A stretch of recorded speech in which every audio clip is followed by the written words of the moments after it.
По солзите на најблиските на Теодора Ристевска и гневот на јавност за биографијата на младиот судија од Тетово Елеведин Ферати, за кога антикорупцијска комисија утврдила дека преправал оценки во дипломата за да се запише на Академијата за суди и обвинители, во толкување на 2-годишната затворска казна за смрт на пешачки се вклучи и политиката.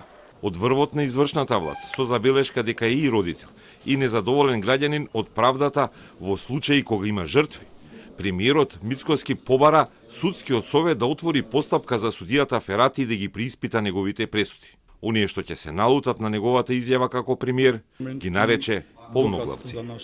Јас не само што не сметам дека правдата е задоволена, но и како претседател на владата, како човек и родител на 2 деца, сум силно разочаран.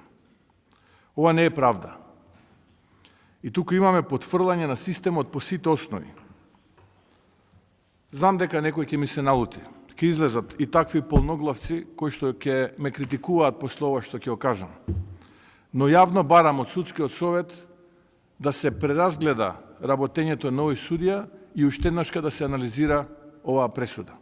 Министерот за правда Игор Филков вели дека не ја коментира пресудата, но реакцијата во јавноста ја смета како доказ за 2% доверба во судството. Мора да ги смениме законите по европски терк, одговори тој на прашањето зошто имаме судии со преправани оценки кои одлучуваат за смртни случаи. Тоа е апсолутно недозволиво, тоа е истото што го кажав. Затоа и работиме и на измените. Она што за жал ни се повторува е дека мораме побрзаме за вакви случаи да нема воиднина. А прашањето може да го поставите и до судскиот совет. Од судскиот совет ни потврдија дека по реакциите на јавност веднаш го побарале предметот и откако ќе го разгледаат, ќе се произнесат. Законски по првостепена пресуда жалба може да поднесе осудениот Пајазити или обвинителството кое досега не ја добило пресудата. Меѓутоа, имајќи ја предвид висината на изречената казна, надлежниот јавен обвинител смета дека има основ за жалба. Конечната одлука ќе биде донесена по разгледување на образложението. Обвинетиот ја призна вината и доби 2 години затвор. Иста казна како претходната правосилна пресуда од апелациониот суд во Гостивар, пред да биде вратен предметот на ново судење. Семејството не го прифати каењето на обвинетиот.